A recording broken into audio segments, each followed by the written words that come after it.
it's a kind of a tradition that the Peter Dormer is kind of, I think, a very reflective personal, from what I've seen and heard and read. But that was very much, very close, so I'm going to think about it later. So I have to do this too. But really, it is a gift to be able to think about stuff and to be able to share it. And with all the people that I've worked with and collaborated and had conversations, and hope to continue. So that's the thank you bit. The first meeting around this talk with Hans, he said, don't give it a title. We'll do it at the end. Or at least it came out of our conversation. I didn't listen. And this is the title. Reasons to be making. And for those that know the tune, you can imagine it in your head. It is a bittersweet relationship with the Ian Dury song. But bitter and sweet in that order, I think, is where we are. And to talk about making, or to have to talk about the reasons for making, is a bit weird and sad to some extent. The fact that it makes sense to now engage in convincing, explaining something that is maybe our first language, the thing that we do, that we have. But maybe it is very important to do right now, and to engage with it, and to understand how to engage people that have forgotten about it, how to engage with whole kind of environments that have ignored it and are suffering because of that. Or maybe we're all suffering because making and its impact on our lives has been ignored quite deeply in all kinds of ways. On the other hand, surrounded by so many people doing amazing things, it's hard to have that opinion.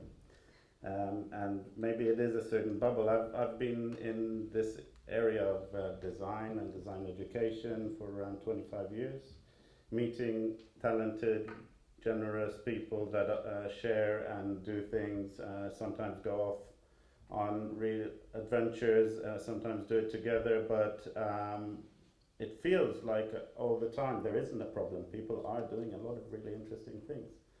On the other hand, there is a kind of currently this whole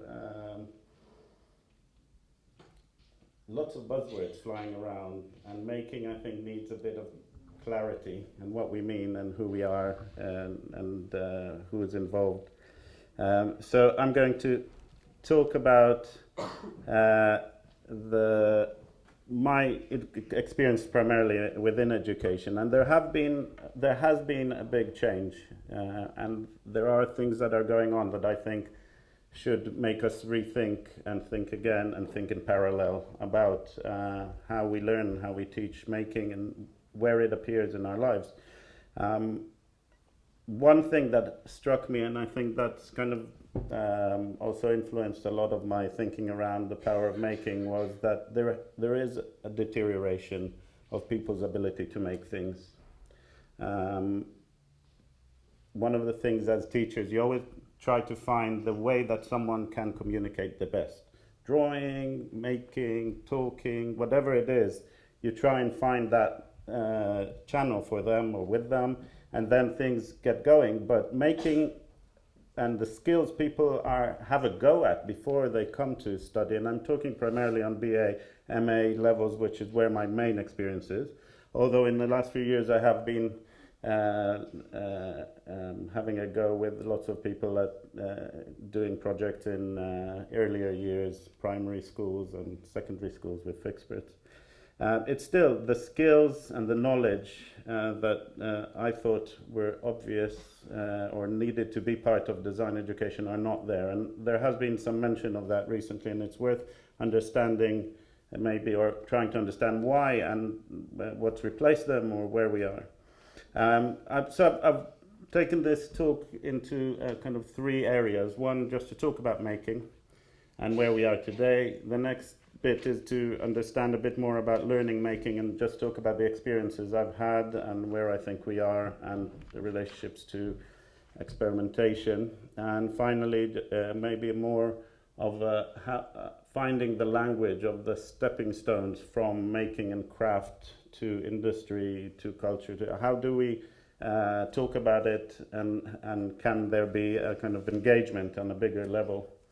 So it is inevitable to jump in and talk about the maker movement or whatever that is. It's big.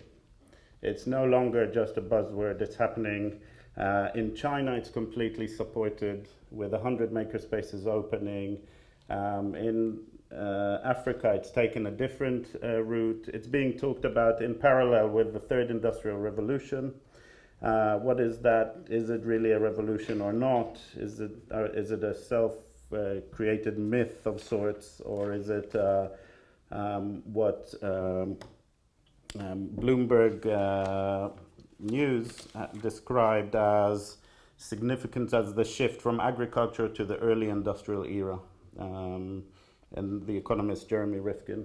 So is it, and what part is the learning of making in this whole thing? And I think it does touch from users, consumers, up to industrialists and artists, and there are things that we need to, I think, help each other shift along with the changes. There are direct people that have said, okay, what if it all blows up? And they kind of take the approach of, thank you very much, I'll do it myself. We have to if we have to start from scratch, and going back to the agricultural, as if we had to start from the blueprints. On the other hand, we see a lot of people pushing it around to very different directions. Companies, activists, organizations, independent bloggers. There are IP issues, and Creative Commons has come in. There's a lot of things that are reacting to these big shifts. And it's, I think, interesting to try and figure out who's who. Who's doing what? Who are the makers? Who are the takers from this that are using it for the things they have always done? Who are the people that are putting a stake in and changing things, maybe? Who is pretending because that's the thing to do now, and maybe it's okay because that is part of the deal? And really, who is considering things that will change the way we do things? Who are the shakers? And that also brings on the whole language thing that we've been seeing going on. There is a rhetoric that is maybe sometimes bigger than the actions, but not always. Not always. There are places where people really are responding to a real feeling of crisis. And maybe this is a reaction to crisis. Maybe this is a backlash to brand consumption, to mass consumption, to overselling, to living too much in front of the screen, to financial imperative. Maybe it is a stage of an alienation from all this that has happened. It certainly is for quite a lot of people.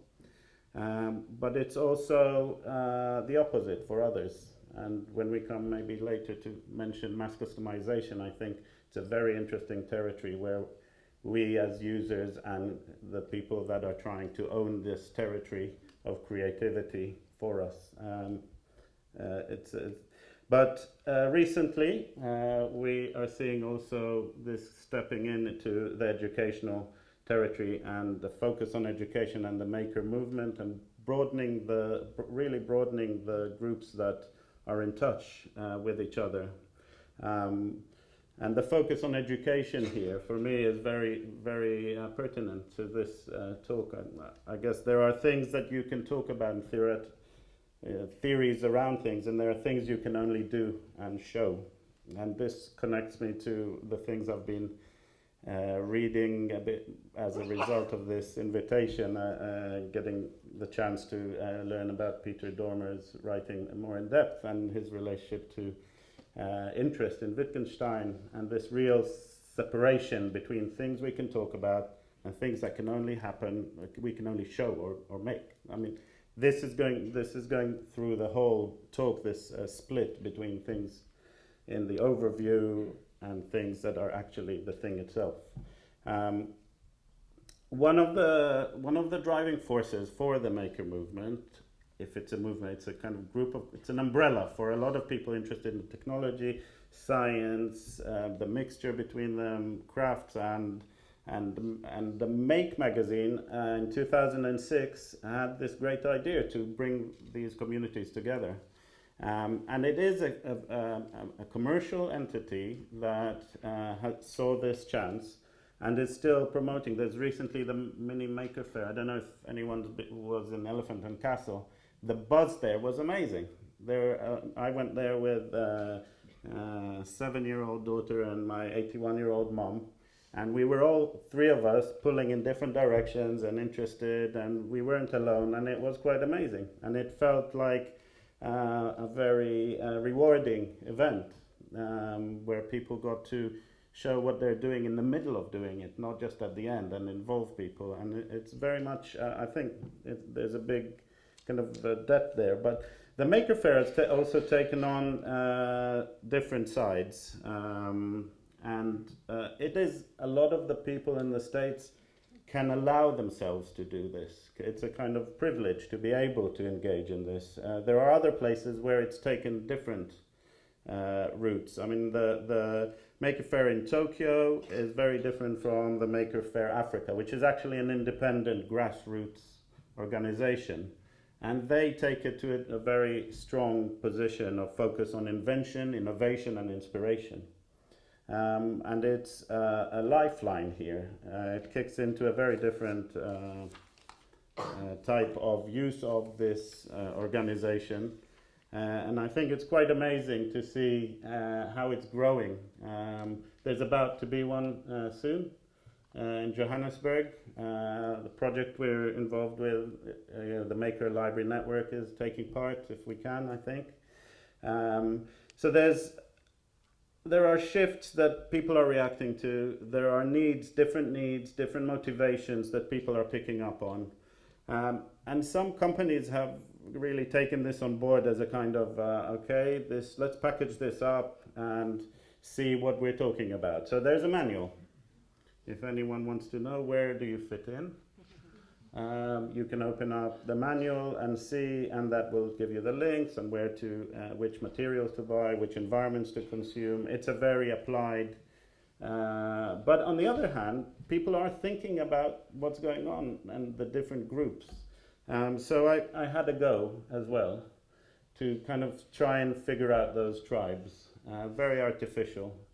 But people do come under this umbrella of the maker movement, but what's putting them all together is a process. It's not a joint goal. You know, we're talking about an act, a means. Making is not people do it for different reasons, and their purposes are different. So I think it's much more messy, and there are also other groups which are people that really are lifelong makers. This is what they do. This is how they live. And there are producers and manufacturers. One thing that kind of cuts through a lot of them or joins them is the fixing. And I think that's one of the reasons we, James Carrigan and myself, got interested in finding a platform where a lot of people that are involved can connect. So is there a maker movement? Is it a movement? Is it movements? I mean, we've seen that with the internet, that it became the internet. So is it lots of movements? And what is very clear is that there's a lot more press inches gathering around this. And so it is an interesting moment for everyone involved to try and think if there are common purposes. During the last 2 years, I've been invited to be part of lots of groups talking about stuff. These are some of the titles of the events. They're quite big, maybe even desperate. Can design save the world? Can the maker movement? It's, again, this big maybe gap between what's being said and what's being done, what can be done. There is a hype. There is a hype. I mean, commercial companies are tapping into this. We're being sold the whole thing. Uncubed, the online magazine, came out today with a DIY issue. It's okay, I'll do it myself.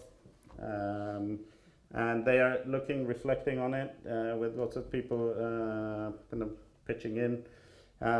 It's also in kind of more broader public, less techie, less.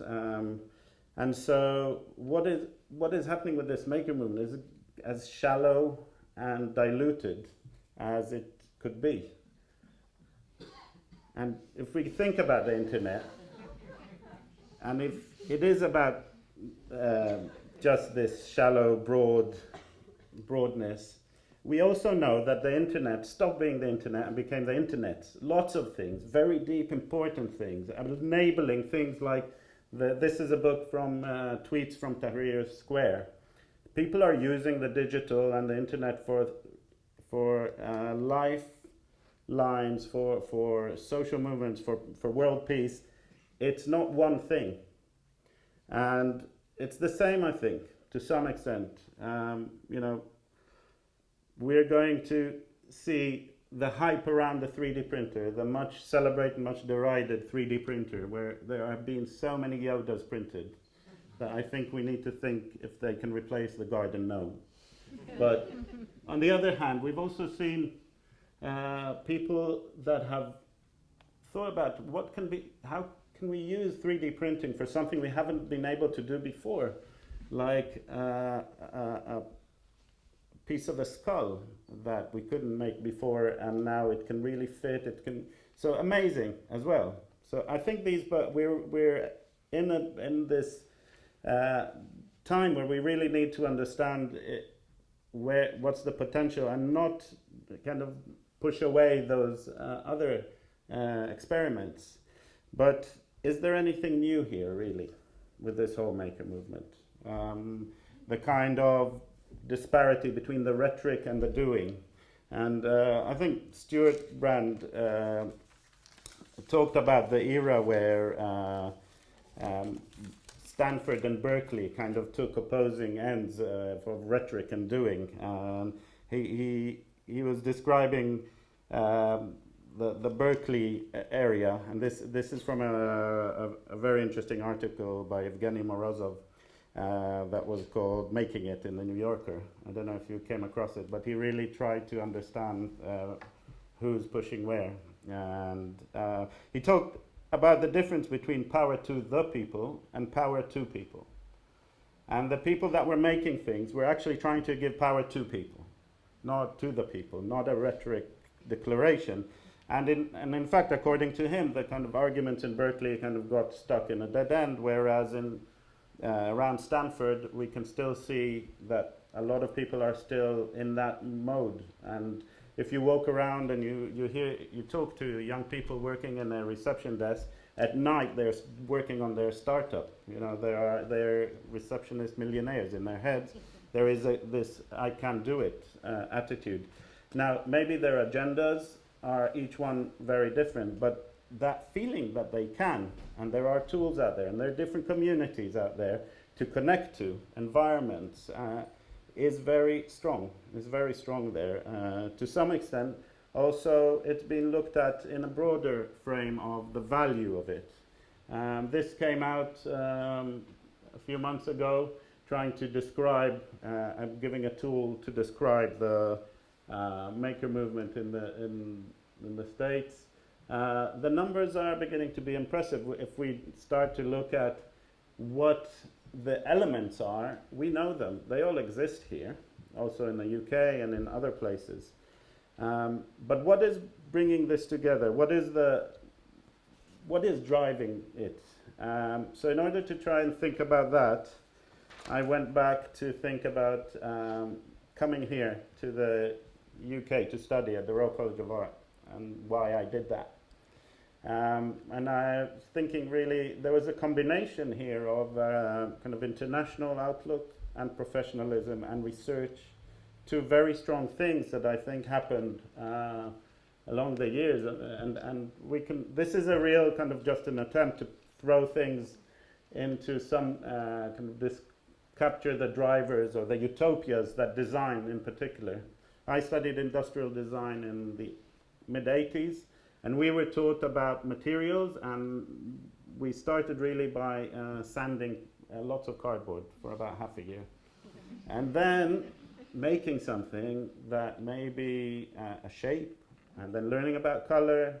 About 2 years into it, we got to come up with this school called Bezalel in Jerusalem, where I also taught later. Amazing teacher came across and started helping us use these skills to articulate movement, and then to build things that we thought were needed or useful or interesting. But only later where we offered to come up with what we wanted to do in the 4th year. You get your project. Until then, you're running through studios. It's a very kind of bottom-up learning. And designers at that point, we were told, are not like the craftspeople with the hammer and the metal. They're the guys with the computers. They are going to work with industry. They are going to represent the users. And I think it's high time that that stupidity that we were engendered with is acknowledged as a complete false route. Industrial design came from craftsmanship. The craftsman was the person that did everything, had all the decisions, from the material to who it's for, everything was there. Industrial design came in with a kind of vision of a profession, but a lot of the gatekeepers were other people. So it had, I think, to build itself a kind of independence. And of course, what do? You rebel against where you come from, or you at least shun that. And this professor, which was very knowledgeable in many of the new technologies and inspired us to do, I think in 88, I designed a digital frame with something that was supposed to be a memory stick, which we didn't even know how it works. It was really interesting, but for me, that digital frame, the technology was interesting, but really I didn't understand it. It didn't really matter, so I kind of made it a box that you could see the technology. But really the whole thing of the picture frame was that it also could take pictures. So it wasn't just a receptacle, it was also an object that could take pictures, and it would take the picture of the person taking the picture and whack it into the image so that you wouldn't be left outside. And it was a kind of a technology project. I got told that this is not realistic. It's not something that people would buy. I think we were missing this whole interaction design area, this whole commentary about how we use objects at that time. But this is the same professor that also really alienated us from the craft department. And I think in the last 10, 15 years, a lot of students are really drawn back to making and craft and really see it as as who they are. But they don't have that link of the actual quality or the knowledge, and it's sometimes very superficial. It's great, the excitement, but the quality of engagement is not necessarily what it could have been if there hadn't been this separation. And I think what's happening here is that in the 80s, this whole critical design came in very strongly in the UK. And then we've been seeing this combination of internationalism, professionalism, critical design, very strong communication, and together with the fact that people had to start working for other companies outside, the manufacturing happening in other places, I think it's created a very interesting and the best education for design that can be, and that's the reason I came here in the 80s. And I then tried to think what's going on forward, and where does the maker movement and what's happening now fit in here, and what are we looking at in terms of the drivers, the utopias. What is very strong for me is that in each of these changes there is making involved in discovering those changes. And so I was thinking about industrial design. where does it fit in with all the different designs, groups, phases of design, and what's the role of making in all of them? It's absolutely the lifeline in all of these variations of the discipline. So how come we're in this situation where we don't know if this is really maybe the end of humanity as makers when we look at it from a kind of a bit of a distance? I think we have to ask in what kind of state we're in. What is it a time, because of all this excitement, we might be really not owning up to the reality of what's going on. And maybe we're too late with all this thing that we really believe in, but maybe with what is going on in terms of what's happened with the actual distance is never going to go away. The knowledge maybe has been lost. The way that people are learning is maybe changing again, back to learn from each other. Maybe the internet has given us this lease of life again, and maybe there are things that are happening now which will enable new models to emerge. But it's quite difficult to think about it as a changing point with the things that we know are going on and are entrenched. On the other hand, we might be just in time, and projects that are so generous and open, I think they understand the economy different. It's not just a social warm glow thing. I think there might be other models that we need to let them live in parallel.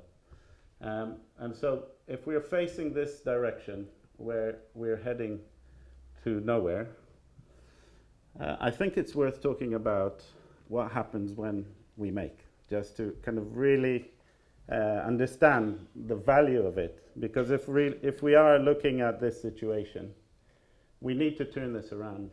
We can't be heading to the situation that no one is making.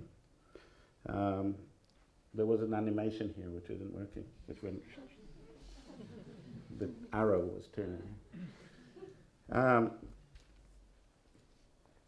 So thinking about that when we make, I was talking to a lot of colleagues and friends about this moment when you make. How do you show it? How do you share it? It's almost impossible. Do you find a film? There's everything before, all the process, and there's the thing after. But that moment when you make, even when we can imagine, say, those filmic moments when someone is splashing paint, they've already done it. It's not that moment of discovery that by themselves. There is something quite amazing that happens. And I'd like to kind of spend a bit of time about thinking about making.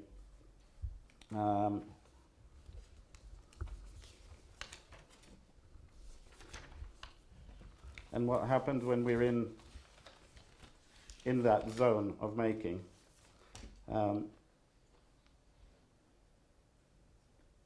What do we think about when you're making? What do you think about when you're actually making, apart from feeling a bit hungry and maybe cold and I need to do my laundry? But when you are making, do you think about what you're making? Do you think about your place or what you want to change in society? Or I don't think that it's fair to say that we go through these levels all the time. And I think that a lot of people would also say, I don't know. I'm doing what I'm doing. Leave me alone. You do that bit where it fits in. And being involved in curating, you kind of think, where does it fit in? You see people's work. You see students' work. And they're making things, and you kind of, the biggest question you can ask is, what do you want to be part of with what you're doing, with what you're making? Are you interested in being in that world of materials because you're enchanted, or because you're trying to find a cure for something, or because you're really very concerned with politics or the environment? What is the thing that is driving you? And having seen so many amazing projects, and people open their sketchbook, and their ideas, And how do you identify the idea that, or how do you talk to someone about which one to go with? So sometimes you just go, that one, workshop. And sometimes it is worth thinking about, where do you fit in? Where do you want to fit in? Where does it actually fit in? Have you come up with an idea that is bigger than the example that is in front of us or not? And I think through making, these things happen. We oscillate as makers all the time between the thing itself and what is it part of. And this movement that really happens when you're making, I think, allows makers to prototype reality. That's Rosario Hurtado and Roberto Feo use that term, and I feel a lot of resonance with it, because I think all the time that you're making, you are prototyping reality.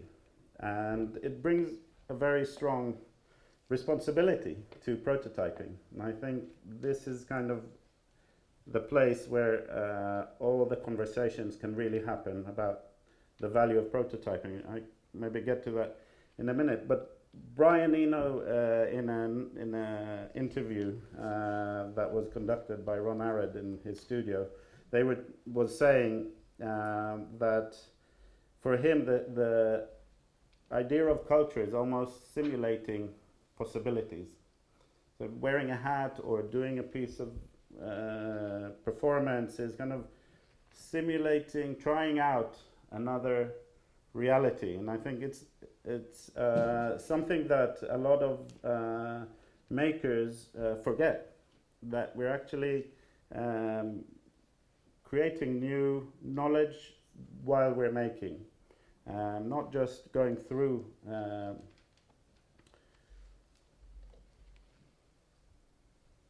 so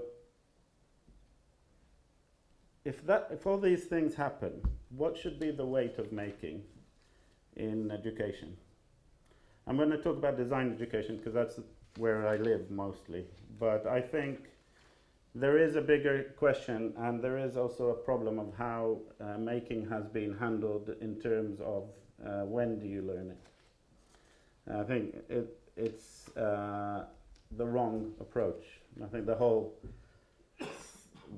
the relationship of arts, making with arts and STEM is a kind of possibly the wrong way to go about establishing what and where making should happen.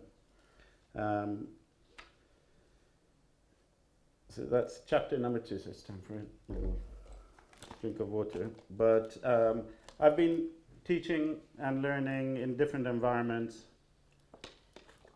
and one of the things that I've had the chance to do with fellow tutors is to try out formats. We love trying out different kinds of places to do the learning and the making in. I think the environment is critical. The studio culture, the places, the situations, the size of the group, the individual and the group, all these iterations make people do different things and discover different things.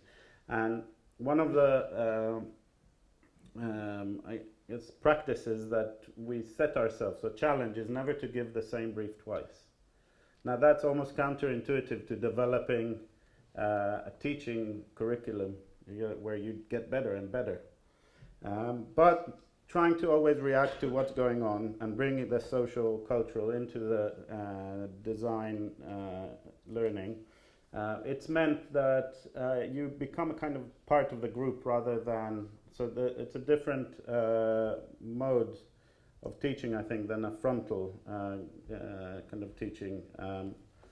There's a high importance to the one-to-one, but it's so dear, you know. It's even when it happens in a workshop, it's quite amazing when you work together. And I think more things should happen in workshops, including theoretical studies. And I think really the environment should really change, and the types of learning that happen in the different places should really be evaluated and rethought about. Maybe this separation of different courses and where they work. There was an experiment here in platform, or what was it called, 21.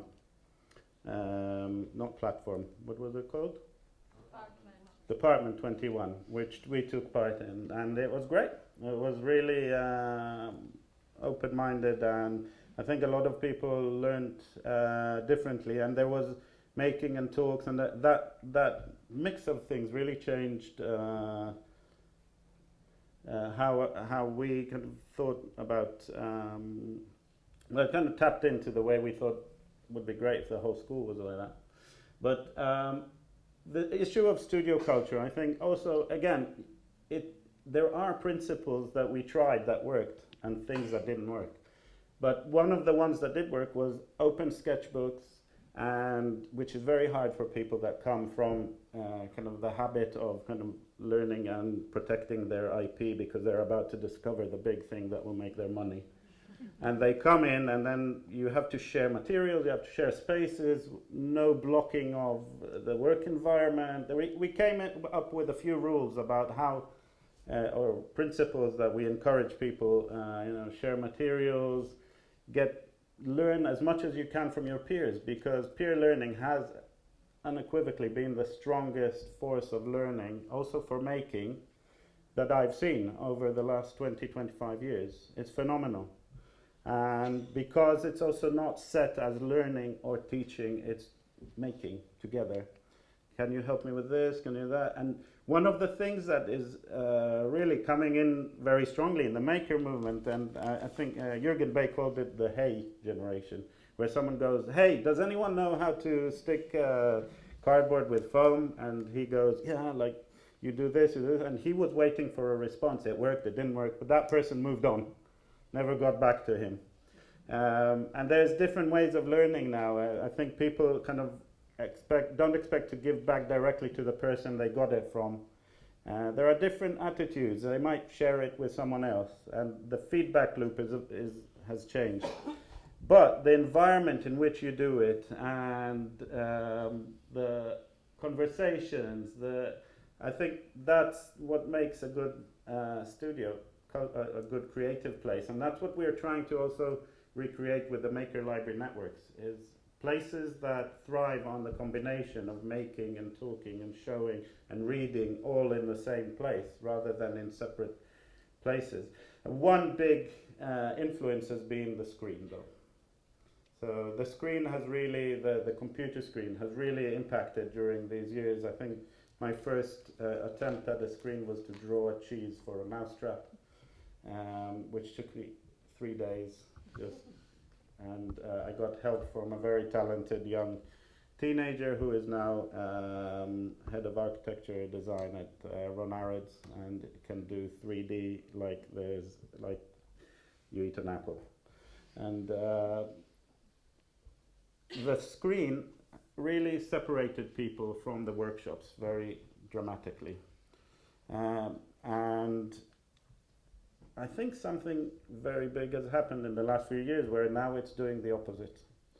The digital immersion in the workshops, new tools and new ways of learning from each other, from people through screens, has really changed things. People are again making their tools and their digital tools, and they're learning how to code them from each other, and they're learning to intervene into the digital in a way that hasn't been done before. But how will they know what tool to design if they don't know about making? If they don't know about materials? How can you design tools? Everyone's really interested in designing tools, making new tools for new ovens, it's great. But if you don't know what happens, and I think Gregory Epps last week from Robofold talked about this in Makeshift. He described it as the downstream experience for upstream knowledge. So that's a very technical, and I think for him, as someone that deals with a lot of robotic arms and a lot of instructions of how to do things, the knowledge of the folding of paper and the feeling, the body memory of how that happens is crucial. And that bit is the bit that we need to, I think that is the area that is lacking and needs to connect. So the type of learning, the hands-on territory has to happen everywhere.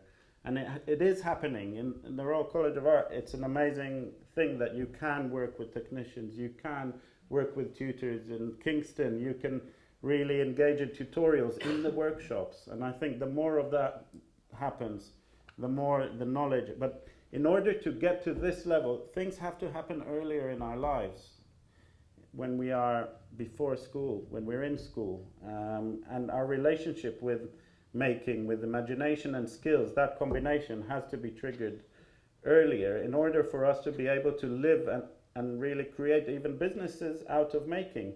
And these are 4 examples of people who've done that. Their knowledge of, they start from making, from playing around, and have come up with companies that employ people and create objects that also enable others to make. And could they have done that without their experience of making? I don't think so. But that experience, that point of making, I think really touches on one of the, maybe the most, the strongest connections I've had with the Peter Dormer's writing, and also his relationship with Wittgenstein. When I arrived at the Royal College, the first lesson that I landed into was with Terry Rosenberg, who was talking about, well, he wasn't talking about it, he sent us to draw our first experience of London, that first few days of starting to study, but to move between different medias. Start by pencil, move to the photocopier, scan it. This movement of creating different objects or different results of the same idea while talking to us about what's worth making. So almost stopping you from making, but no, another, and this talking about this idea of there are things we can talk about and there are things that must be made, must be shown. And I think this really captures my whole understanding of teaching and learning is between the examples that we create and the principles that we understand from them. I think this is what probably the most valuable lesson that I had is when I realized that every time I make something, I have to step back and try and figure out what is the principle behind it. And there are questions we can ask. Who is it for? What's it doing? What's like it? All kinds of ways of understanding the principle, the paradigm that we've just created that already exists probably. Who's done it? How's it been done before? But then, right after understanding it, we have to jump back into the next example. And maybe by doing this movement between the principle and the example, and the example is very much a making situation where you are trying out this idea, prototyping, another prototyping, and questioning whether that prototype is badly made or the idea is bad, is critical. And we see that as probably one of the biggest situations that a tutor can really step in and ask that question, not even answer it. And it kind of leads me to the thing that bothered me with this as a tutor about 10, 15 years ago maybe even, this discussion. How do you create these 2 parallel discussions? I started to learn about brief writing and teach brief writing and understand how we read briefs and how we create briefs. But at the same time also had the opportunity to work with the Aram Gallery. I was invited to run the space there in 2002. Zev Aram wanted to rekindle this idea of showing graduate work and capturing it as it came out. These are prototypes of new projects. At the time, it seemed wrong to do another student space. And so after conversation, we focused on this idea of maybe open it up, not just students, that's not the subject. The subject is what is being made, and what is being made are these fresh new ideas right before they enter the next stage of industry. And we started focusing on prototypes and experiments, and that became the format. It also enabled bringing communities together, people that don't meet because they're busy doing their stuff, suddenly sharing process, sharing practice, not just sharing products. and the types that helped me think about the different types of prototypes: feasibility and aesthetics and sketches and models and maquettes, and that whole language of differences and how much time you spend on something. Do you go for the quick invention or for the slow perfection? And you see all of these happening with different practices. But prototyping is also a way of thinking about things and communicating discussion and enabling debate. And critical design and critical making has come to the fore as well, especially I think with people that really have embraced making well again, and really can't do what they do without making the things, and the details are as important as the concepts behind them. Moving from connecting the technical back to humanizing technology, or connecting it to social issues, asking questions about the values, about have we missed the whole relationship with animals and medicine. These are ways of thinking about the world, shaping the world through making.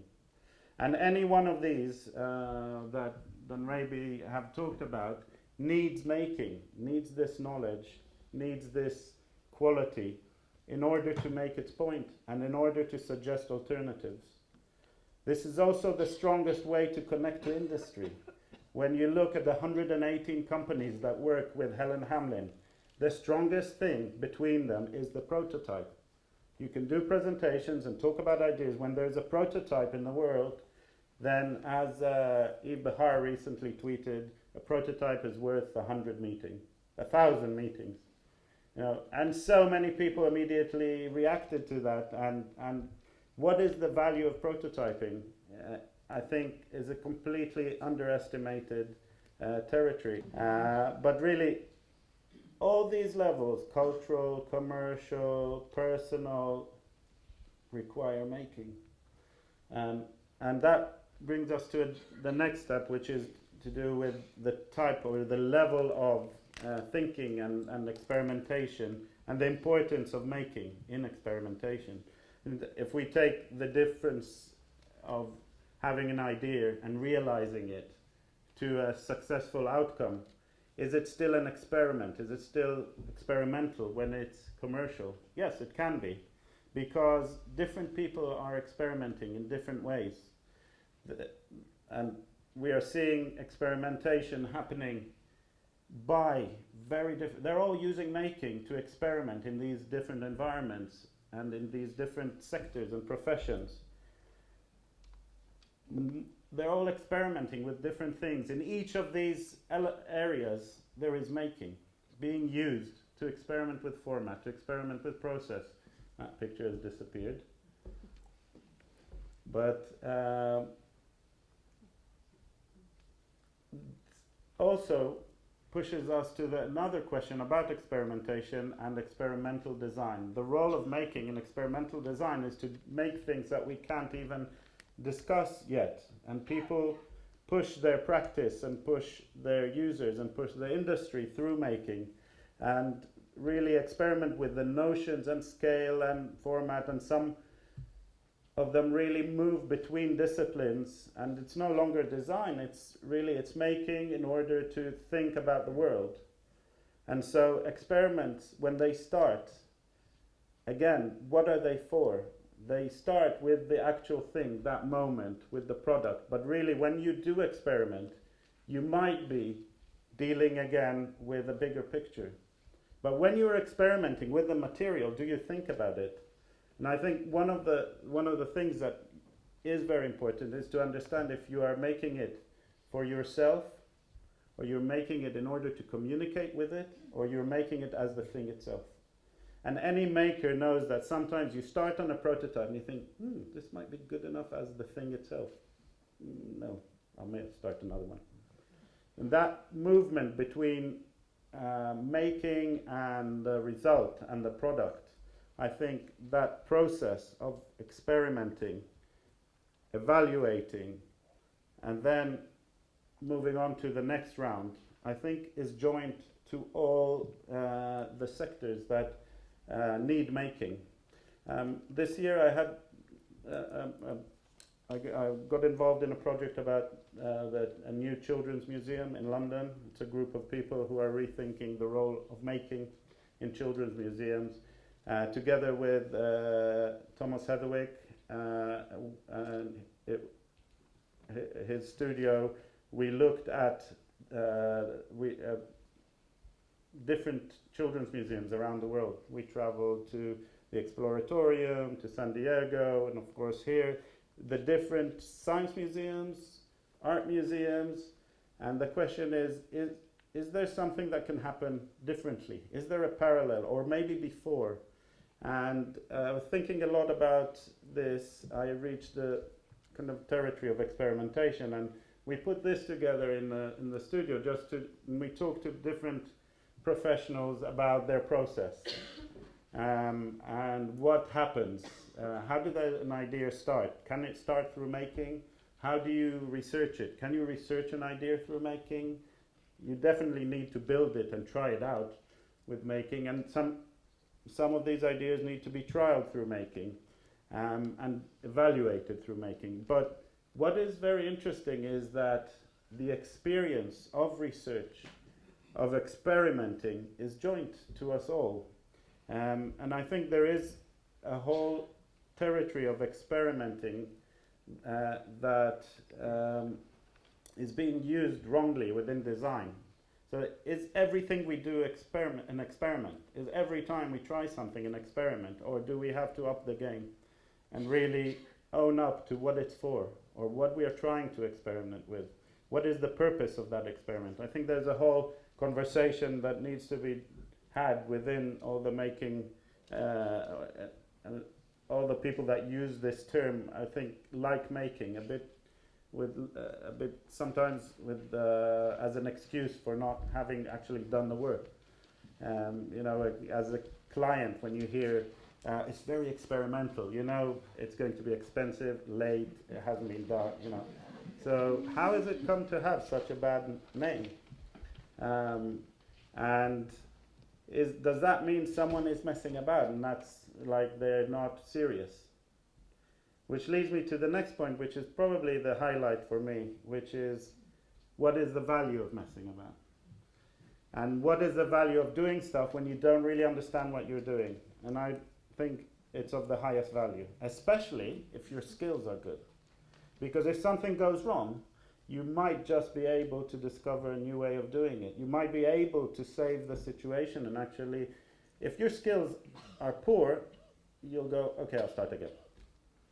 And I think messing about or playing, or that openness, that risk-taking, the relationship with failing, pushing the boundaries, happens in making all the time. It's not improvisation, because there are lots of criteria. There's the material, there's the time you have, there's the tool you have, there's the skills you have. It's not an open field, but it is very much a very rare situation that a lot of people don't allow themselves to get into, and a very valuable situation. And I think that should be part of what we learn. Learn to mess about, learn to make, just to be in that making, to be making. Isaac Stern talks about failure and experimentation is the way that we grow. Imagination has to come in there. How do you leave gaps for it? If everything is planned and you know exactly what you're going to do, how is imagination going to allow you to discover things? And this is part of the core dilemma of the creative situation. How much do you know in advance? How much do you lock down? And this is part of the biggest threat when you talk to clients. And this is considered by the Cox report as one of the risks that industry sees in working with creative people, is that area of the unknown. And how do we allow that to happen? I think through making, there is a joint area where it's really easy to explain that you have a process in which things can happen, and you need to support that process because there's a lot of value in it. And things happen. You suddenly cross over, you mix things. How can a project like this happen, where the knowledge, the thousands of years of knowledge of embroidery suddenly end up as the best shoulder implant connector? Someone was really imaginatively using their skills to jump into this transition of moving and this knowledge. This was very much part of what Power of Making was about, is that this knowledge of making needs to be open. It belongs to us all, and these transitions create the value. One of the things that has happened, I think, in recent years is that different new areas of transferring knowledge between people are happening. Informal learning. I'm just realizing that I'm kind of halfway and we're almost at the end of the time. So it's going to be a long one. If anyone's tired or loses interest, I won't take offense. I'm going to keep going. So informal learning is a big part of what the maker movement is about, and it's a big part of what digital platforms are offering, and it's a big part of what we are trying to do. And the Stanley Picker Gallery ran a project called Pilots with l'ultimo grito. MOOCs are a territory which are massive online courses which are really so far just for information. Could they also be for creative learning? Could we be learning a lot of these YouTubes, and could we be learning in makerspaces things that we can't learn in universities, or could they work together? Could things that happen in museums be part of some bigger learning structure rather than the silo of a degree? And it has to do with what is valued, what is accepted. And open access to knowledge is one of the big shifts. And how is that changing how we learn making? How is that changing how education is structured? Pilots was a series of attempts that are then documented online in a channel that tries to debate alternative models, but next models in the sense that they're not instead. And it's happening inside the university, not outside, but a lot of making being used in order to communicate and negotiate ideas. And Power of Making was, from my point of view, a chance to really understand what these two institutes, the V&A and the Craft Council, meant in their mission statements when they talked about inspiring future makers. For me, these are the ultimate informal learning environments for making. Museums have this rich knowledge, and what if people were making inside the museum, making with the exhibits? Is that possible? That Neil Gershenfeld, who started the Fab Lab movement, started the first Fab Lab and the Fab Lab Academy and the knowledge from MIT, said this is not going to work. You cannot have makerspace and people making in a museum does not create a community. You can't have a makerspace without a community. So we thought about it, and the amazing teams from the learning and from the exhibition and the model makers at the V&A and the security guard who helped with the gunsmith to bring the gun, all thought, well, we are the community, the people that work here, and the people that are in the show and the residency. So there is a community. It's just thinking about it differently without that separation. And one of the projects there run by Dejan Mitrovic, which is now a graduate of IDE, who is using 3D printed houses, or teaching kids to draw in 3D, then onto the screen, then onto 3D printing, helped me understand this kind of very important thing that has to happen every time there is an event.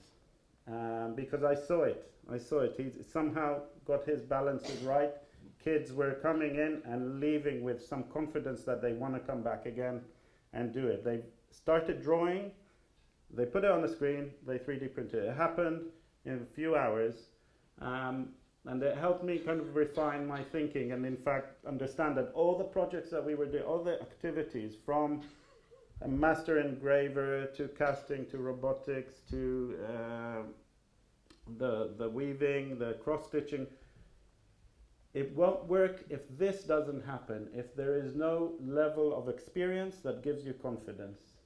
And that happens through making. And the maker spaces, the Tinker Space, South London Maker Space, Black Horse Workshop, Fab Labs, and Mac Labs, and Makerversity. This is correct for all these environments. And it should be happening also when we're learning making in design. Somehow, a lot of this is not happening. One of the things that is not happening is this experience and access to factories, to visits in factories. For me, this was one of the most important things as a young student, was a visit to a glass factory. I remember that inferno-like window of they were producing sheet glass, and we learned that they couldn't turn the oven off at all. They have to keep it going all the time, and they only start kind of get near the break even after a whole year of producing. And that scale of industry was my first meeting with the kind of factory floor, and there were people there fixing the machine, keeping it alive. On this visit next to another visit to a metal factory and a plastic factory, really influenced me and I understood that these are not kind of things that happen by themselves. They live. They are people that are fixing these machines. They are using craft day by day. Craft is in industry, not just in the products, but in making it alive and keep. So also that form of confidence that people can do these things, that scale. But I'm going to just jump back to this informal learning that has happened in the museum, and this was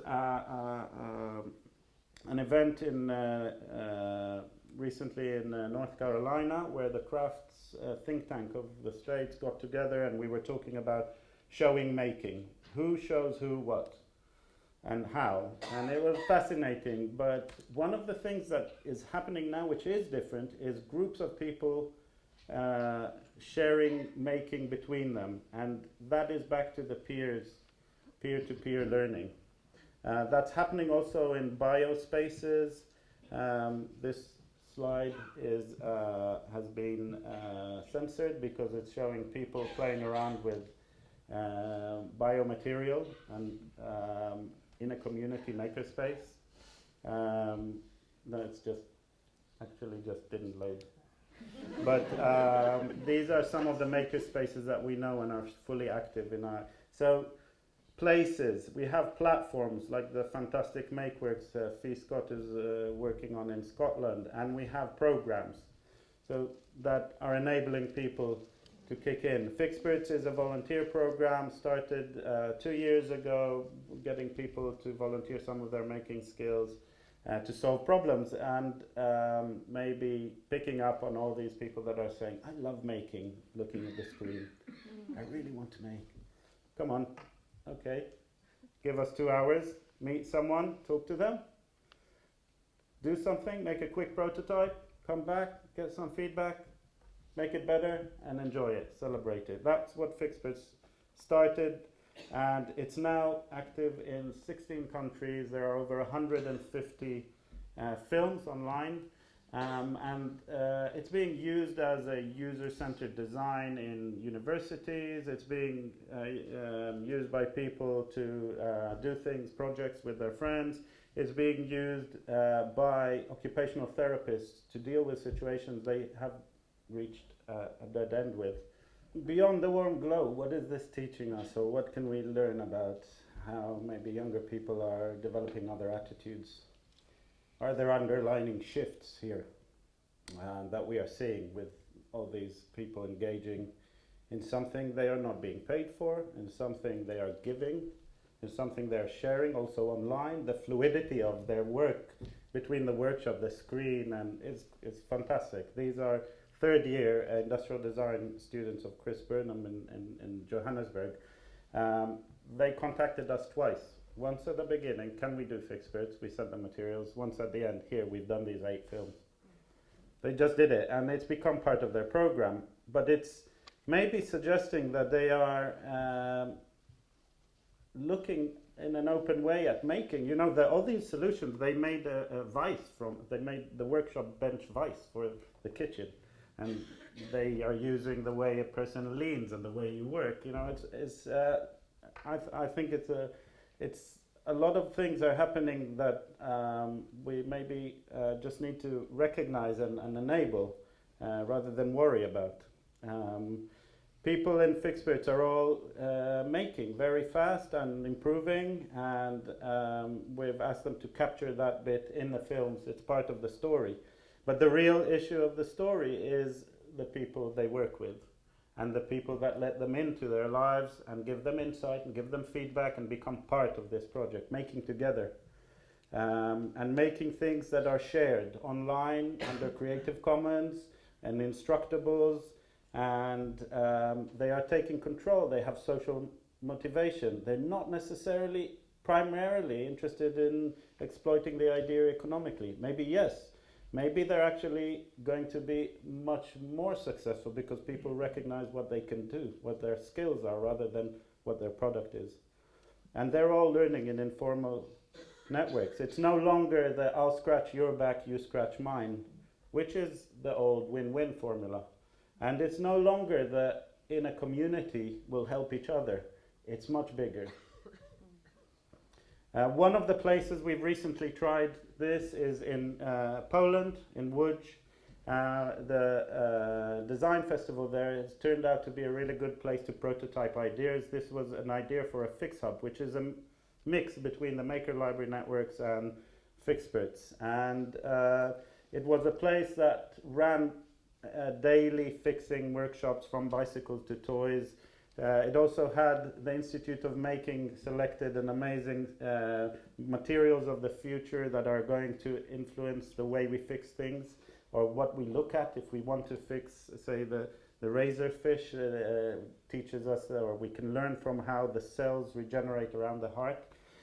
Maybe that's a fixing material of the future. The RSA helped us by showing us the materials that we have the most problem working and making with. And other people looked at different strategies. There were 5 areas of fixing things, fixing materials, fixing process, fixing systems. But really the whole show was about fixing attitudes.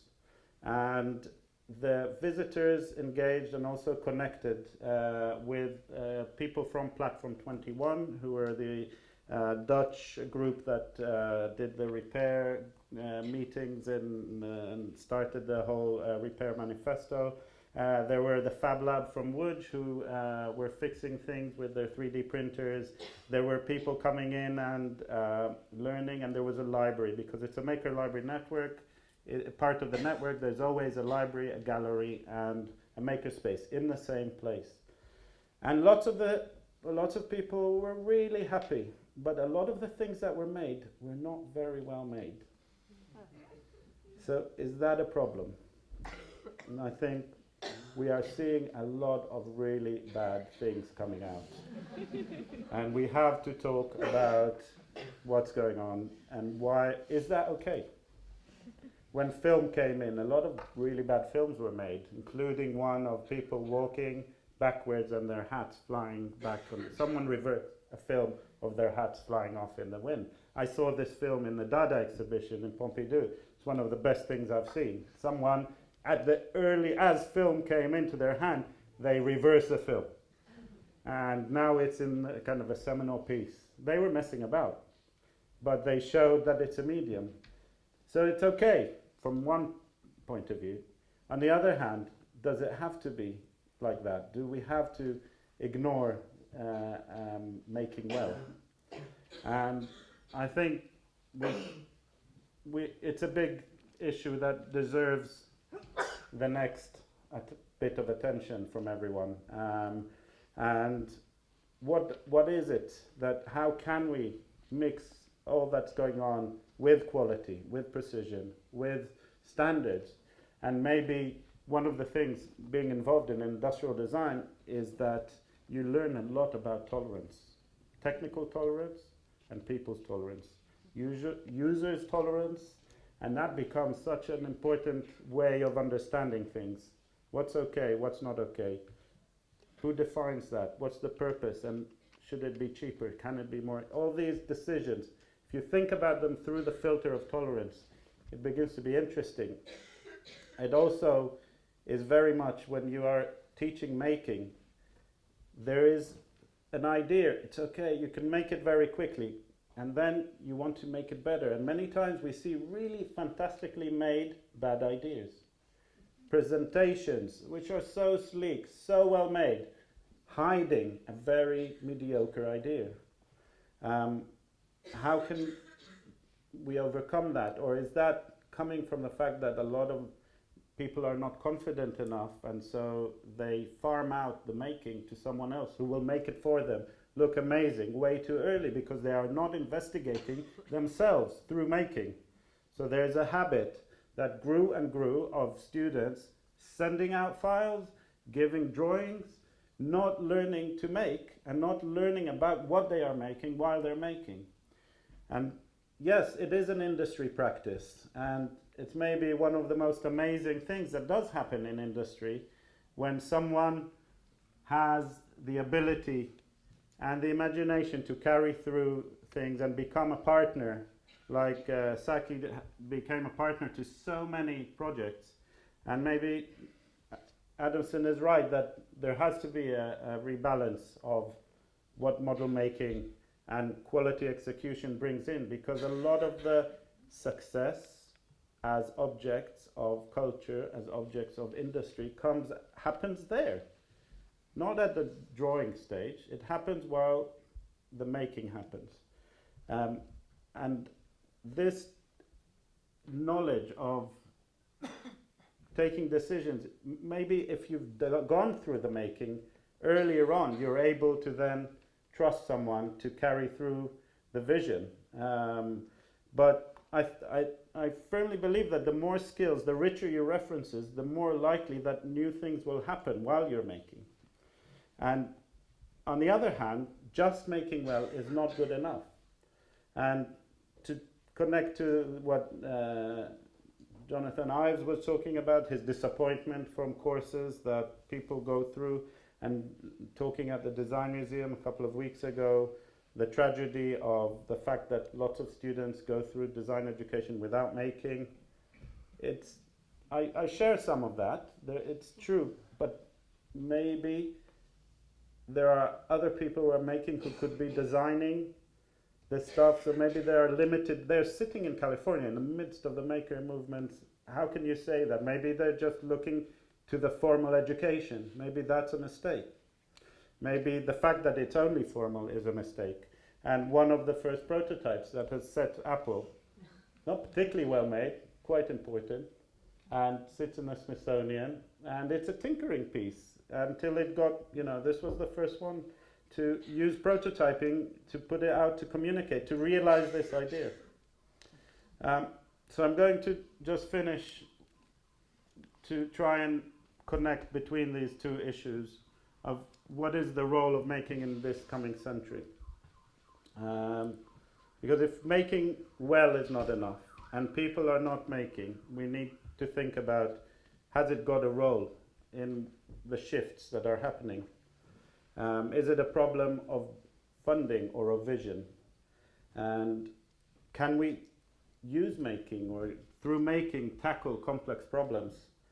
I think the answer is yes. I think we are seeing it through all the examples as the place where imagination and skills meet. Making is where that happens. And prototyping is one of the embodiments of this. But what is the wider purpose and impact of making? I think one of the biggest things is what it does to communities, what it does to societies, what it does to people. Jürgen Bay uses a term called the making society. He talks about a society that makes itself while it's making. We've seen fantastic projects which people have entered and learned the way communities make, and together with them develop maybe new tools and enabled a crossover, communicating with, between and for communities, and making connections with people that otherwise the technology wasn't there for them, and they learned to make, and they self-run. This is a great project in which, yes, there was a lot of people messing about with 3D printers at MakerBot, and finally some people started also connecting it to people that are using it for themselves. And MakerBot is a very interesting story in itself, because it's connected with Thingiverse and the people that thrived on open design, and then had to rethink it. But by rethinking it, they entered a territory, a commercial territory, that was not this or that, it's both. It's open and it's closed, depends what part you look at. And they're enabling people that couldn't otherwise achieve not just their new limb, but making it for others, using their knowledge while they're making. These places where you can make and connect, are part of what led to the Maker Library Network, which is a British Council invitation to us to go to South Africa. It's part of the Connect the Day program. We went there to what was supposed to be another Power of Making show. And going around, traveling around and meeting people, it was very clear that it cannot be one thing in one place. People don't travel and move so much. And the people that could benefit the most might not be coming to this event. So we came up with a kind of decentralized network of places, tapping into what libraries are or could be, tapping into what galleries are and could be, and making that combination of the making space, the gallery, and librarians. Maker librarians are makers that have an interest also in the social engagement and the role they can play in the community. But it wouldn't happen without the digital network that enables them all to connect, share mentors, share knowledge, and share help. Again, it's a massive peer learning structure. It's growing. There are close to 12 now. There are interests in others. Some of them are very small. One shelf, sewing machine, and a plinth of the neighbor's metal wire piece, and others are massive, 200 square meters. Well, not that massive. The next one is maybe the Museum of African Design, where the gallery is very big, the makerspace is very big, the library is big, but it's a formula in a way to play around with and bring your own. Each maker gives the character of the maker library and connects to the other librarians, and they travel to each other with the aid of the British Council, who's really enabling collaborations and friendships between people that otherwise wouldn't have maybe reflected on their practice and seen it as a social thing. But one thing that is not happening properly is the connection between all these different networks. We have Fab Labs, and we have maker libraries, and we have lots of other maker spaces and places and schools and universities and industry. The next stage is joined up thinking. And one of the projects that is underway is a mapping of all the places that are open to public to make in, and open to people to know who's good at what. A bit like when you're in a when you know what you're doing, you know who does what well, and you go to them. How can we use the digital to shift that knowledge, to make it wider? And one of the groups involved in this is the Royal Society of the Arts, pushing this, and Nesta and Biz, and enabling, I think, something that we haven't seen before, which is not the me or you, but the me and you of the makers and the different communities. They've also engaged on this project, which is, I think, very much to do with making and how we understand the value of making in sustainability and loop economy, where making and fixing are very much part of a bigger vision of resources and manufacturing. Their claim is that the only way we're going to move things ahead is if we all sit around the same table.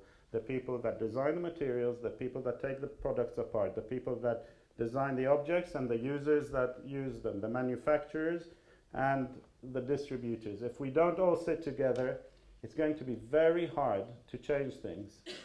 And there might be a beginning of a climate to do this, or there might be an imperative for making and manufacturing to connect. One of the areas that we see very strongly as a direction, and the Royal College of Art is engaging, or at least heading together with other universities, Kingston and the Central Research Lab, which is Brunel, thinking about the impact of redistributed manufacturing and how that means that lots of people need to get making again as users, as makers that are producing parts rather than things, and how that might look.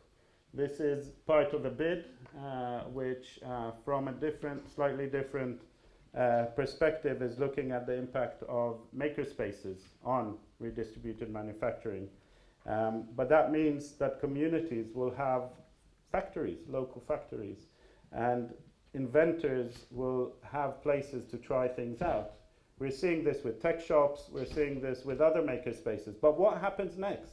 So they've come up with a great prototype, and then where do they go to make it into a business or make it into a small batch? Right now, there's very few places where we can go and grow this manufacturing, this what is possible with digital fabrication, small runs, experimenting, customizing things for groups of people is all possible technically, but we don't have these places. And together with Cathedral Group, which are developing this West London project where the old vinyl factory used to be, there is a bid for rethinking the future of manufacturing as small batch. Can that be one of the futures here? And can people come in like they do to a makerspace or a gallery or a museum, invent something, and then not lose it to industry? So it drop off into China too early before they have really maybe enjoyed the value of, or the thing can grow into a bigger value through small batch production and making.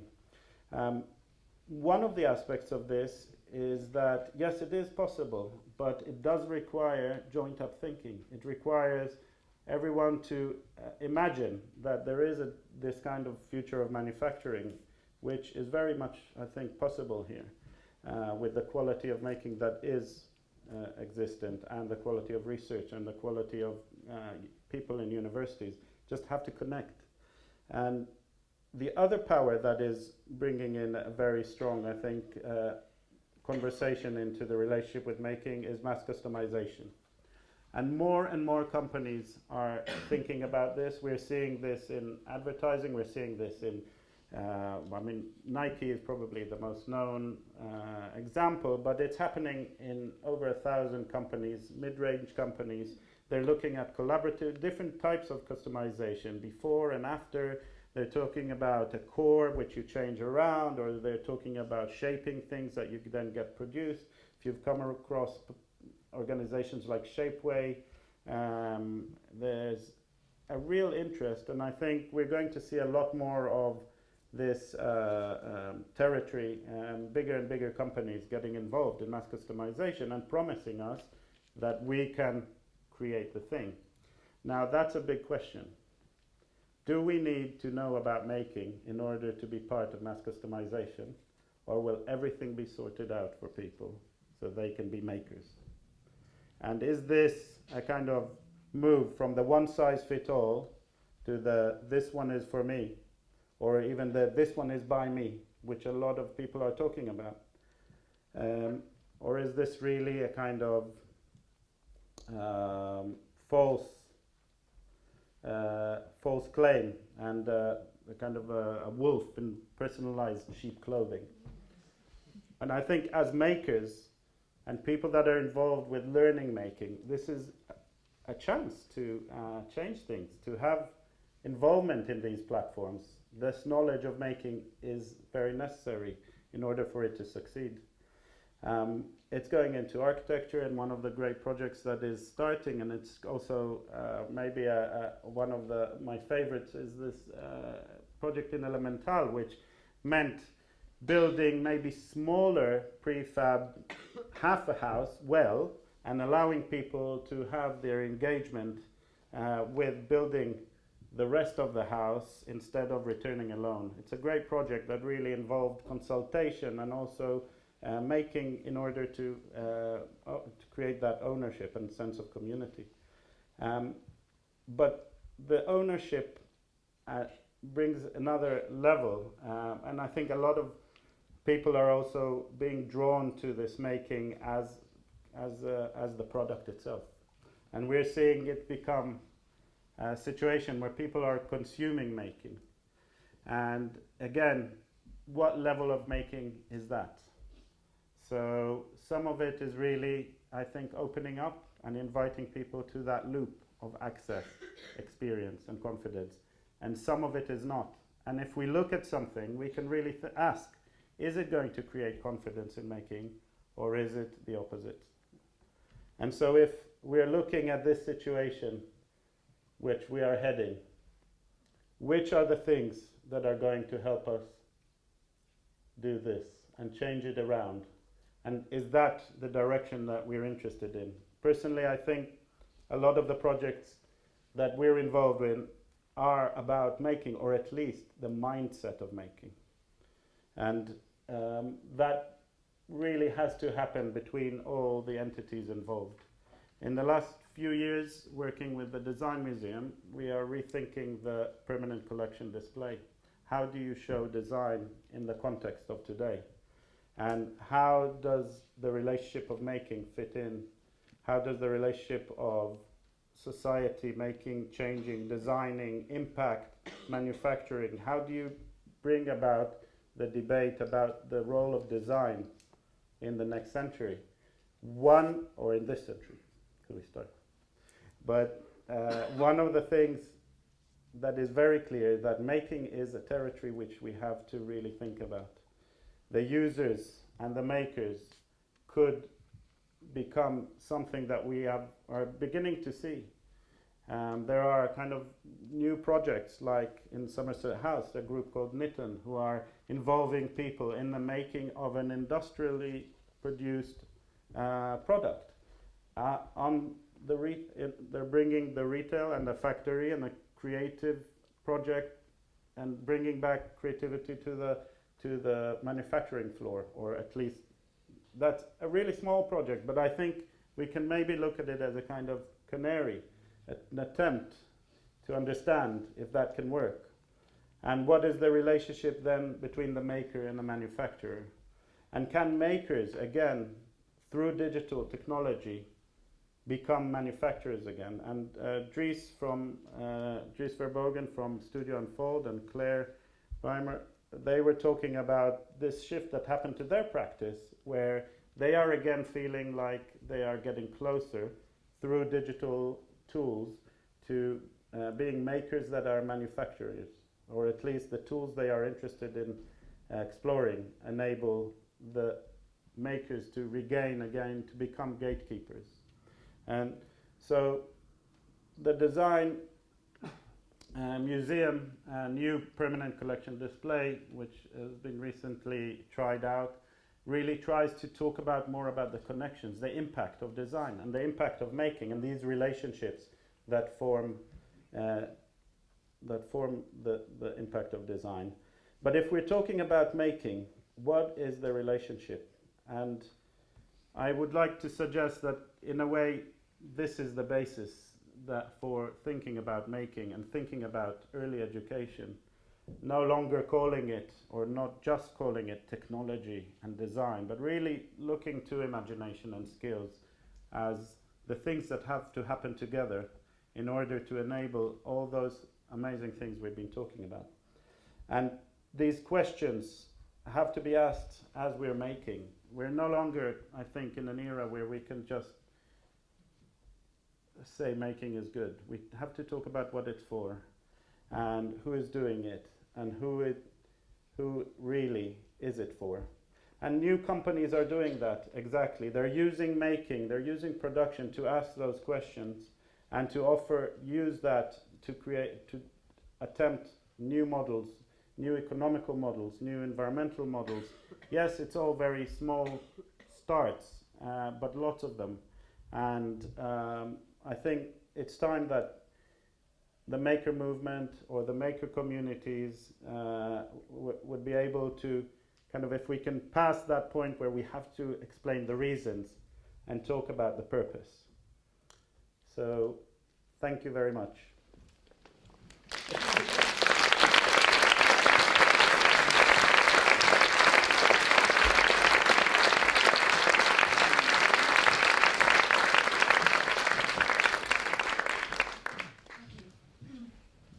Thank you, Daniel. My name's Kat Rossi. I'm a member of the Peter Donald Committee. And I get the privilege of being the first to thank you for an epic Peter Dormer lecture. I think there was no denying the richness and wealth of ideas in that. And actually I was talking to somebody last week about the fact that you were giving the lecture this year, and they said, you never know what you're going to get with Daniel, but you know it's always going to be good and it's going to be on the money. And I think it was both of those things, so thank you. I'll just try and say a few words to sum up before opening up the floor to questions. And I think in terms of what we saw was a real generosity. Firstly, in terms of sharing all the ideas, your kind of insights and your experience in the field, a generosity that cuts through into also all the projects you do with making, such as Fixperts, the Maker Library Network, supporting students in the education process, but also after graduating with the final projects you were showing. Also generosity in terms of helping us figure out what's going on, the ability to break down, to classify every different type of making, every different type of prototype, I think is really quite impressive. But also in that classifying, to question all the rhetoric that we're seeing around making that is kind of pervasive and potentially, as you talk about, detrimental to the kind of value of making. And I think that in all the questioning that you were doing, there was one thing that we could see didn't need questioning, and that was the value of making and the value, the kind of asset that it had. So I had a really simple question that I wanted to ask you as the first person who gets to ask one, which was, in all your helping other people make things, what was the last thing that you got to make? Oh, that's easy. It's a conversion of a Halloween goth dress into a Victorian rich person as opposed to poor person. These were the two options that they were given for the play. Of course it was. So we took the cobwebs off and tied them with ribbons. That was the last thing. That was only we could have 2 days ago. So anybody got questions for Daniel? Thank you for an amazing tour de force and fascinating ideas. One thing that struck me, just the comment that the value of making is unquestioned, but the value of who's making, because what didn't perhaps emerge so much was the idea of competitive capitalism, that there are people in India at the moment, say in Varanasi, who are the greatest sari hand weavers who are living, and at this moment are committing suicide because they've been undercut by China. There are rainforests being torn down, which are taking away hundreds of years of unbelievably skilled making. So what's happening to the value, who's valuing their making? And I'm afraid in this sort of very dynamic, aggressive, competitive capitalist world we live in, there's an awful lot of making that is not being valued. So who's enfranchised in your world of makers who can do things, especially in an educational framework, and well supported by public resources like the RCA or the British Council or the Crafts Council? So that was my question. Yeah. My knowledge is that moment that you wrote about, which is what happens to makers when they're making. That's kind of the area that I know. The political arena, the environmental impact, the anthropological shifts that are happening, the commercial tsunami that has happened. These are bigger forces. I'm aware of them. I don't know to answer that because I don't have the numbers and it's not what I know about. What I do know is that the informal learning and the connecting with communities that is happening is a force that can help. The things that are happening with critical use of making in order to raise issues, yes, it is within a privileged environment, but maybe it's thanks to that privileged environment that these things can be raised or a question like yours can be asked. I think, on the other hand, with these big shifts where consumers are stronger than voters, maybe, as some people are talking about, there are forces that can connect to change the values of where things are made and the values of who is making. When we were doing Power of Making, there was an issue with one of the fashion items where we wanted in the label to write who had actually made it. And the fashion house said, absolutely not. And I said, okay, but are you worried they'll take your business away? And they were, no, but that's part of what we do is our ability to be something with the aid of people that have agreed to be behind the scenes. The film industry is the same a lot of times. Now, like many environments where the name enables things or limits things, the case is that an amazing thing was made in that instant. Something that has been shown around the world and influenced people because of the quality of both aspects. The imagination that came into the making and the imagination of the commissioning, that whole thing. It's not an easy territory, but it did create something of value, I think, as even if it's under the wrong or a partial name. Well, that thing that we did next, in order to overcome this in the exhibition, is we positioned it very near another piece in which we talked about the craftsmanship of the carvers and which family, and just to show maybe the fact that it wasn't mentioned, but because of the agreement, it couldn't be. So there are levels of things that the... someone else has got a question. Yeah. I was thinking. Okay, sorry. It's brilliant, thank you. No, but it's a big issue. It's a big issue. And which, you know, these big shifts, it's a question that we're all, I guess, struggling with when you work with galleries and you work with in industry. And I think as long as it is, we are able to raise it, I don't know. One of the things I've really noticed about hackerspaces is it's always very abstract. I worked at the Big Bang science show and we were making badges with LEDs lighting up, but they were just like electronics. What do you think? And behind that, of course, you see in the makerspaces nearly all men, and in the craft spaces, you know, doing knitting or whatever, it's nearly all women. But wouldn't it be great to have a robot where the face is a little, is porcelain, you know, it's got little arms and legs, maybe with clothes that's been sewn, and then it's got LED eyes that are flashing red or green, you know, depending on its actions. So is there a way we can integrate some of the technology side and some of the, you know, soft craft side? I don't like, it's you know, we're in a difficult nomenclature already, because both seem very barren without the other, you know, digital and Sounds like a good idea. This is a big issue, the barriers of access, gender barriers or skill barriers or time barriers. The Maker Library Network was designed, or at least thought, as a place where it's kind of maybe my first Fab Lab, somewhere where it's if you're a part-time worker or a single parent, or there might be somewhere to bring children. The South London Makerspace has this ethos of access. There are places that are thinking about it. I think the barriers and the gender and the geekness are defining different places, and the more places we see, the more options there will be, and the more expertise in makerspaces means that they can feed each other. But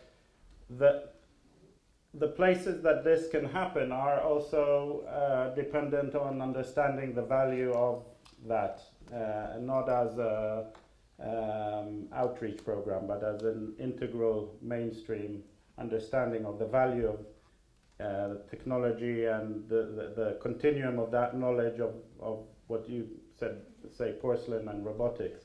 And I think there are plenty of people that can make that happen, it's a bit like there are this thing in design education that happens where a subject is identified and hothoused, and then the right time it kind of gets opened up. We've seen it with computer-related design. We've seen it with sustainability. In Goldsmith, for instance, there was a period where there was a separate course, and then it was opened up into the main because it achieved enough of impact. And I think this is what has to happen. The program in Power of Making was all about showing this mix. I was just wondering, what would be your advice to people? You talked a lot about people with the skills to do things well. In my experience, a lot of those people are sort of heads down in the making industry and just sort of making lots and trying hard to make a profit. What's your advice to people already quite deep in the industry? Where should they go to sort of engage more with what you've been describing? Because from my experience, they don't really engage too much with what you've described. Where should they start? Fix it. I think there's are you talking about people who have a lot of knowledge and are doing what they want to do? Yes, so like fabricators based around London. So this issue of working outside your comfort zone, or working and identifying why you should do it, it's all about the engagement. So if they're not coming towards you, you need to find ways. You need to learn about how they do things, and there was a really beautiful project that Paul Coxett used to run by getting students to visit fabricators, makers, learn their tools over one afternoon, and come back and try and do something with them a bit different, almost like an industry project would happen in a proper research, but do it with them. It would take a few hours of their time, but it means that people that are teaching and people that are involved have to actively go out and talk to these people to get them to be part of the learning, the informal learning, which is actually there's more knowledge out than in, isn't there? So if they understand the value of being part, they're actually not being asked to be the client, they're asked to be the helper, they're asked to be part of this shift. I think a lot of fabricators are also, they're working really hard, like teachers.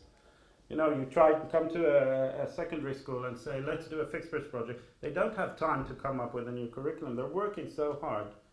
So these things have to happen in parallel and have to happen and all through people. You have to find the right person, and then they will. So it's through little connections that it happens.